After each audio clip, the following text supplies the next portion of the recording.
WrestleMania 35, j'ai hâte d'y être, même en vrai j'ai vraiment hâte d'y être, mais surtout avec cette carte, eh ben, j'ai encore hâte d'y être, mais encore plus vite les amis. Donc si vous voulez être divertis, eh ben, c'est sur cette vidéo que ça se passe. Are you ready?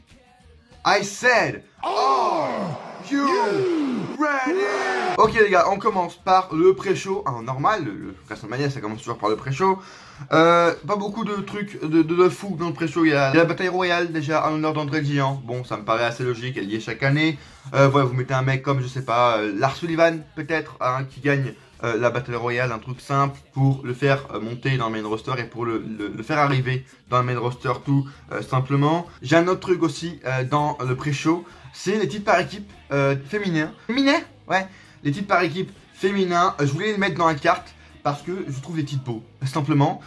Mais je les ai mis dans le pré-show parce que je sais pas qui mettre. Du coup, c'est vous qui allez choisir, les amis, dans les commentaires. Vous allez me dire qui vous voulez voir, quelle équipe contre quelle équipe pour les titres par équipe féminins.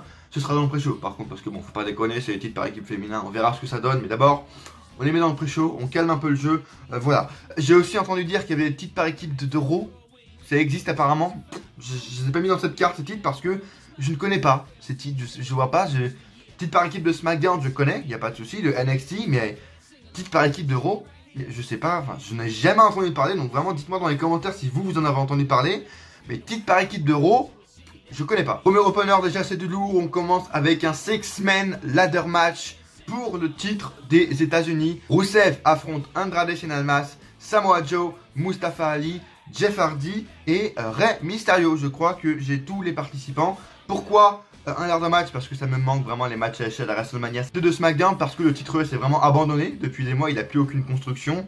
Et il y a beaucoup de mecs à SmackDown que je voulais mettre à WrestleMania, mais je ne retrouvais pas de match, simplement, et bah du coup là c'était parfait. En plus ils ont vraiment toutes des rivalités ensemble, on a Rey Mysterio, Andrade Cien Almas qui ont une rivalité, Samoa Joe, Mustafa Ali également, Jeff Hardy, Samoa Joe. Donc bref, c'est vraiment une combinaison parfaite entre toutes ces superstars. J'ai hésité entre deux superstars à faire gagner, entre Mustafa Ali et Andrade Cien Almas. Je vais quand même faire gagner Andrade parce qu'il a vraiment besoin d'une victoire et d'une ceinture surtout. À WrestleMania en plus ce serait vraiment parfait. Et puis voilà, il a plus d'adversaires, je trouve, en mid-carder face. Il y a beaucoup de mid-carder face déjà juste dans ce match qu'il peut affronter ensuite dans les prochains mois. Et voilà, Mustafa Ali aura le titre dans les mois qui suivent, vers SummerSlam, vers Survivor Series. Voilà. Et pour ce match, victoire d'Andrade. Et puis voilà, en opener, ça va être parfait. Un ladder match avec Jeff Hardy, Andrade, Rey Mysterio. Deuxième match et première surprise de la soirée, Randy Orton affronte EC3. Alors ça, vous allez me dire, pourquoi Darren? Randy Orton, il fallait le mettre dans la carte, simplement. Et au départ, j'avais prévu un Orton Styles, hein, bien sûr, mais AJ Styles a un autre programme, hein, vous allez voir par la suite également. Et EC3, parce que je voulais le mettre dans la carte, on sait qu'il va être appelé par la main roster. Je trouvais que c'est une belle confrontation pour commencer un peu, pour comparer un peu à la John Cena Bray Wyatt à WrestleMania 30, un ancien contre un nouveau du main roster. Randy Orton gagne ce match, bien sûr, la confrontation peut être assez, voilà, assez intéressante entre les deux. Randy Orton aussi tôt dans la carte, ça peut impressionner c'est sûr, mais voilà. Victoire de Randy Orton, voilà, 10-15 minutes. Deuxième match, voilà, c'est juste pour faire un peu le taf entre le premier et le troisième match. Troisième match, du coup, on reste à SmackDown avec ces titres par équipe qui seront défendus. De Bar seront toujours les champions par équipe et défendront leur titre dans un triple menace entre Sanity et The Club. Voilà, ces deux équipes, on en parle tout le temps, on veut qu'ils soient pushés. Et bah je les push les amis, voilà ils auront eu déjà un push depuis le Rumble, ils seront affrontés, le club et Sanity, ils ont eu des victoires. Et voilà, j'aime beaucoup ces deux équipes, j'avais envie de les mettre à Mania, il n'y aura pas de New Day, il n'y aura pas de Uso dans cette carte, c'est pas grave j'ai envie de vous dire, comme ça on les attendra plus l'année prochaine, voilà, et ça se trouve vraiment que c'est un affrontement assez intéressant entre ces trois équipes, à Mania parce que Sanity et le club le méritent totalement, et voilà, victoire de Sanity pour les faire vraiment augmenter et parce qu'ils ont besoin des titres et qu'on veut les voir champions Sanity simplement. Quatrième match de cette carte WrestleMania, et ça risque d'impressionner, ça risque d'être assez étonnant. Bobby Lashley, toujours champion intercontinental, va affronter Finn Balor. Alors vous allez me dire, waouh, Darren, qu'est-ce qui se passe? C'est les deux mecs les plus nuls à Raw, avec le moins de charisme, et tu les fais s'affronter en 1v1 à WrestleMania. Calmez-vous, je vais vous expliquer. Pour Finn Balor, simplement, le mec, on le voit depuis quelques semaines, il est assez reconstruit, il affronte Brock Lesnar au Rumble. Et voilà, je pense qu'il y a encore un peu d'espoir en Finn Balor Donc voilà, d'ici WrestleMania, d'ici maintenant à WrestleMania, on lui aura fait une bonne vidange, hein, une bonne mise à niveau. On lui aura un peu reconstruit son personnage de démon également. On aura repris l'écriture de son personnage de démon. Et Bobby Lashley toujours champion parce que lui aussi, voilà, je pense qu'il peut se reconstruire avec un titre. Ça peut être intéressant pour lui. Toujours accompagné d'Io Rush, bien sûr. Lui aussi, il aurait eu une bonne mise à niveau, hein, une bonne vidange faite par la WWE. Et bien sûr, Finn Balor arrivera en démon à Mania parce que son personnage aurait été reconstruit. Du coup, on aura envie de le voir. Et Finn Balor gagnera ce match et deviendra le nouveau champion intercontinental. Et voilà, Finn Balor pourra enfin renaître avec un titre. Et je pense que voilà, Finn Balor à partir de là repartira plus grand que jamais. 5e match, on repart du côté de SmackDown. Et je vous avoue que c'est un petit délire de Smart que j'ai eu. Asuka va défendre son titre de championne. Elle sera toujours championne à WrestleMania contre Charlotte, Sonya Deville et Lacey Evans dans un Fatal 4-Way. Pourquoi Charlotte? Parce que voilà, je pense que déjà il y aura encore des tensions jusqu'à Mania entre Asuka et Charlotte. Et puis Charlotte redemandera un match revanche face à Asuka à Mania. Sonya Deville va se ramener parce que Sonya Deville, vous le savez, c'est mon coup de cœur de NXT depuis très longtemps. J'aime beaucoup Sonya Deville et je veux un match pour elle à WrestleMania. Un vrai match, hein, pas la Battle Royale féminine fabuleuse moula, je sais pas quoi. Et Lacey Evans parce que j'espère qu'elle va être du côté de SmackDown. Et puis ça peut être assez intéressant, Lacey Evans. Si ils veulent la pusher, s'ils veulent en faire quelque chose, ben justement pusher-la dès maintenant, dès son début. Voilà, Lacey Evans à WrestleMania, c'est pas elle qui gagnera. C'est mon bébé, Sonya Deville, qui gagnera et qui en plus fera de tomber sur Charlotte. Oui, bien sûr, Charlotte sera pris beaucoup de bump hein, dans la soirée pour que ce soit assez crédible. Sonya Deville gagnera, Charlotte ensuite repartira du côté de Raw, comme ça voilà, pas de rivalité entre elles. Et Deville commencera un bon règne en tant que championne avec des Asuka contre elle. Il y a quelques faces à SmackDown qu'elle peut affronter Sonya Deville, donc voilà, c'est un petit délire de Smart. Dites-moi vous dans les commentaires si vous aimez ce match. Alors 6e match, ça va être assez impressionnant, tout le monde ne sera pas d'accord. Ce sera Jinder Mahal et Mojo Rawley contre Tye Dillinger et Sin Cara. Voilà, j'ai trouvé que c'était un affrontement assez intéressant entre ces 4-là. Ils ne font rien à Raw, ils ne font rien à SmackDown. Et voilà, j'avais envie de mettre Jinder Mahal à WrestleMania quand même parce qu'il a été champion de la WWE. Tye Dillinger aussi. Non, je déconne, bien sûr. Il n'y aura pas ce match à WrestleMania. C'était juste, voilà, pour un peu faire une pause entre les matchs et pour un peu leur rendre hommage. Parce que quand même, les mecs se donnent toujours à fond tous les jours pour perdre encore et encore. Donc vraiment bravo à eux 4, mais il y en a encore plein d'autres. On parle de Zack Ryder, de Kurt Hawkins. On reprend cette carte de WrestleMania avec le match Cruiserweight. Ah bah non, vous me connaissez, je kiffe les 205. Vous pouvez pas mettre les Cruiserweights en pré-show. Vous savez comment j'aime 205 Live. C'était un meurtre, ça aurait été comme un meurtre de les mettre en pré-show. Je veux dire n'importe quoi. Donc triple menace entre Buddy Murphy, le champion toujours actuel à WrestleMania, et Cedric Alexander et Tony Nese. Voilà, un affrontement assez intéressant. Cedric Alexander parce que voilà, le mec mérite. Et puis il est assez intéressant avec ses affrontements contre Buddy Murphy et Tony Nese. Et puis Tony Nese parce que il est l'allié de Buddy Murphy. Mais dans les semaines qui vont suivre, avant WrestleMania du coup, il y aura quelques tensions entre eux. Et puis Tony Nese voudra plus. L'alliance entre les deux va un peu se péter. Et Buddy Murphy et Tony Nese vont s'affronter à WrestleMania en plus de Cedric Alexander pour qu'il y ait un peu un face. Et puis victoire de Tony Nese, voilà, sur Cedric Alexander. Tony Nese aura donc du coup sera un peu de twinner mais plus face que heel.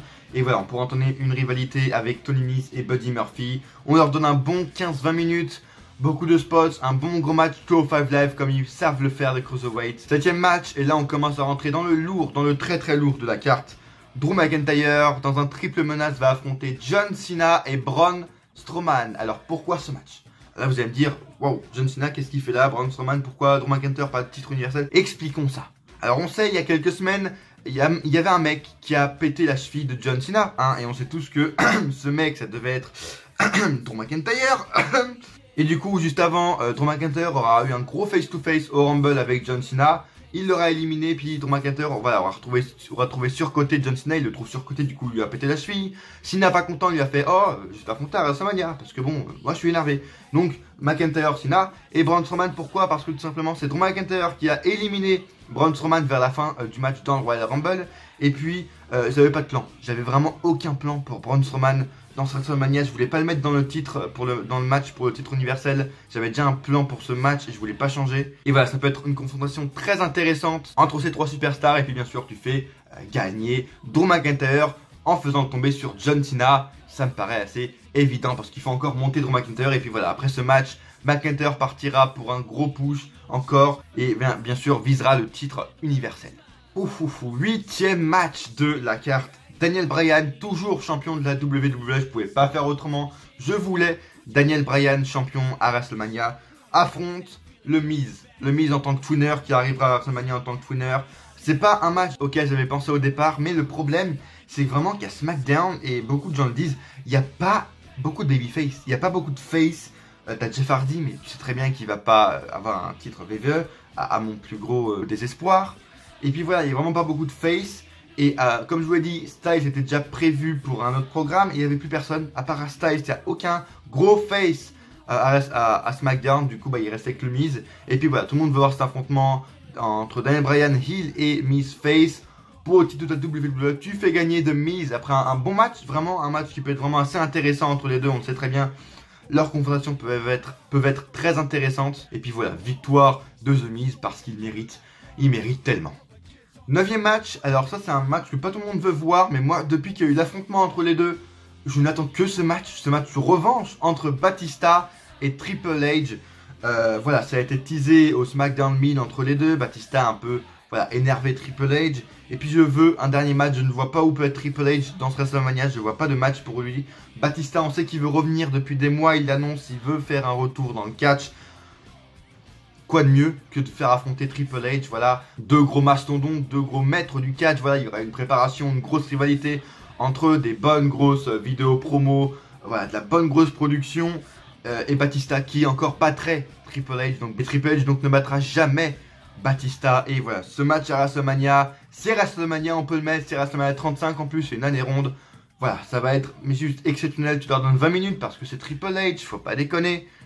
Batista il fera peut-être un petit run encore par la suite après WrestleMania, mais voilà, victoire de Batista. Ou à partir de là ça va être des enchaînements que de gros matchs. On a déjà enchaîné Bryan Miz, Batista Triple H et maintenant le titre universel. Brock Lesnar remet son titre en jeu pour la dernière fois contre Seth Rollins. Je dis la dernière fois parce que pour moi Brock Lesnar va perdre ce match. On le voit beaucoup arriver. Seth Rollins gagner le Royal Rumble et donc aller confronter Brock Lesnar à WrestleMania. Je veux Rollins en 1v1 face à Brock Lesnar. Il a tout ce qu'il faut. Il a été bien construit. Il a voilà une grosse crédibilité, un gros charisme. Il a un très gros momentum, Seth Rollins en ce moment. Il a tout ce qu'il faut pour affronter en 1v1 Brock Lesnar. Il le tease même depuis des semaines. Et ce sera vraiment un affrontement inédit. Et voilà, dernier match de Lesnar pour un titre. Après, je veux le revoir. Il n'y a pas de souci à WWE. Mais plus pour des titres en fait. Il m'a tellement gavé, c'est fini.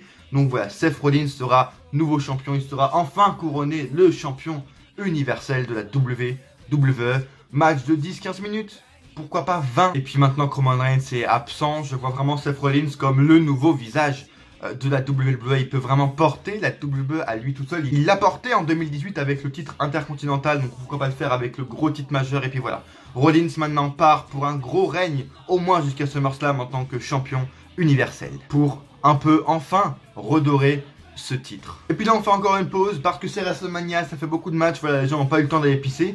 Du coup on part pour voilà, les chanteurs du theme song, les mecs du theme song, je sais pas, ça va être peut-être Pitbull, Florida comme chaque année, qui va venir et qui va faire un petit concert avec des petits pyros, de la petite musique. Voilà, c'est WrestleMania, on veut du divertissement, on veut de la musique. Petit concert de 3-4 minutes de Florida, de je sais pas qui, pourquoi les gens aillent pisser, et puis voilà, du divertissement, des petits feux d'artifice, wouhou, parti par là, pour ensuite enchaîner avec le match de AJ Styles. Mais qui va affronter AJ Styles, ses amis?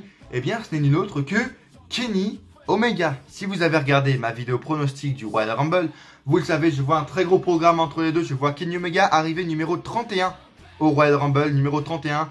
Vers la fin, du coup, il restera que Rollins et pourquoi pas McIntyre, un truc comme ça, ou Braun Strowman. Et puis, quand il restera que 3 personnes, justement, AJ Styles arrivera dans le Rumble pour, on croira, aider Kenny Omega. Et puis, en fin de compte, il l'éliminera, il le fera passer par-dessus la 3e corde. Et puis de là partira une rivalité entre les 2 anciens membres du Bullet Club. Je veux dire, l'histoire est déjà construite. Voilà, ces 2 anciens membres d'une même, voilà, d'un même club. Du coup, on repartira. AJ Styles vous dira, voilà, il voudra pas que Kenny Omega prenne sa place. C'est lui le premier leader, le gros leader du Bullet Club, etc. L'histoire est déjà faite. On part pour un gros programme. Et Kenny Omega, évidemment, ce sera son premier match à la WWE. Ce sera à WrestleMania, un peu comme Ronda Rousey. Match de 20-25 minutes. Pas des spot fest, mais ça va être un match très très impressionnant. On le sait, entre les deux, ça va être gigantesque. Et victoire de Kenny Omega. Je ne peux pas faire autrement, on va pas faire perdre Kenny Omega pour son premier match.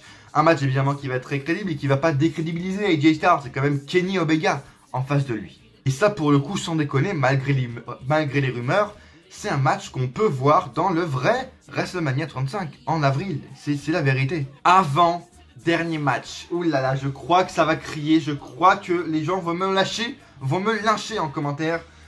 Les femmes ne seront pas en main event de ce WrestleMania. Je suis désolé. Mais c'est quand même un match, voilà, que vous avez envie de voir, que j'ai envie de voir. Ronda Rousey contre Becky Lynch pour le titre de Raw. Becky Lynch, bien sûr, qui donc aura gagné le Rumble 2019 féminin. Ça me paraît assez logique. Voilà, c'est un match qu'on veut voir. L'histoire est déjà construite depuis Survivor Series. J'ai pas mis Charlotte Flair parce que je comprends pas en fait pourquoi on peut mettre Charlotte Flair. Parce que ça irait complètement à l'inverse de pourquoi Becky Lynch est devenue comme ça. Becky Lynch a fait un heel turn parce qu'elle en avait marre que Charlotte Flair prenne à chaque fois sa place et son spot. Si Charlotte Flair vient et est dans le match de Becky Lynch, ça n'aurait plus aucun sens. Ce serait complètement à l'inverse de pourquoi Becky Lynch est comme ça maintenant. Donc bon, un 1v1 pour le titre de Ronda Rousey arriverait en championne à Mania, mais ne repartirait pas en championne. Becky Lynch sera pour moi la nouvelle championne de Raw. Tu peux pas faire autrement. Vous voyez qui d'autre battre Ronda Rousey à part Becky Lynch? C'est l'occasion parfaite, c'est à WrestleMania. Voilà, nouvelle championne. Becky Lynch pour moi sera nouvelle championne et battra Ronda Rousey à WrestleMania. Et enfin, le dernier match, j'ai envie de dire, c'est un cas de force majeure. Je ne pouvais pas mettre les femmes en main event parce que là, le match qui est là, c'est un cas de force majeure. Je ne pouvais pas faire autrement. L'Undertaker sera à WrestleMania, oui, en main event. Parce que c'est un match où la carrière de l'Undertaker est en jeu et où il va affronter Aleister Black. C'est un match qu'on voit pas tout de suite au premier abord. On voit plutôt un John Cena Undertaker cette année à WrestleMania, la revanche. Il n'y a aucune rumeur pour un nouveau match entre les deux. Et puis je veux dire, c'est l'occasion parfaite. Là, il faut faire ça. À un moment donné, il faut faire des trucs comme ça, même si on n'a pas envie.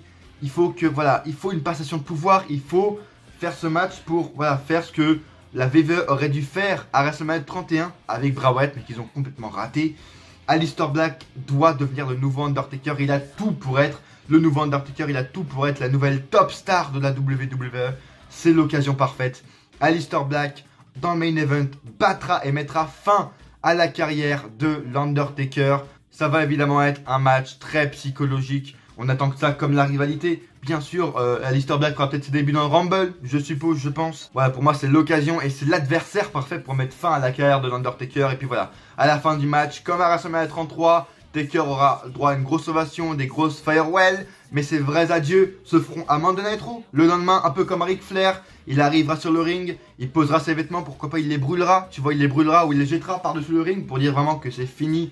Sa carrière est finie et puis, comme pour Ric Flair en 2008, tous les arbitres, toutes les superstars de Raw, de SmackDown, de 205 viendront, applaudiront l'Undertaker, Monsieur Mark Calaway pour sa carrière. Très belle fin, on lui donnera au moins 30 minutes dans le Monday Night Raw du lendemain pour faire ses adieux. Et voilà, très belle fin, je pense que c'est la meilleure fin qu'on peut faire pour l'Undertaker et pour, voilà, et pour en plus faire naître un nouveau personnage, un nouvel élément, un nouveau gros catcheur, un nouveau visage à la WWE. Et bien voilà, c'est fini. N'hésitez pas à me dire si ça vous divertirait une carte comme ça. N'hésitez pas à me dire dans les commentaires si vous êtes hypé pour une carte comme ça. Laissez un pouce bleu bien sûr, c'est hyper important. Abonnez-vous à ma chaîne Darren Ennis Catch si c'est pas déjà fait bien sûr. Dites-moi vous dans les commentaires si vous aurez changé des matchs, si vous aurez fait un Bobby Lashley Finn Balor, si vous aurez fait un Undertaker Aleister Black, si vous aurez mis les femmes dans le main event. Et à coup sûr, on se retrouve dans une prochaine vidéo. Ou pas.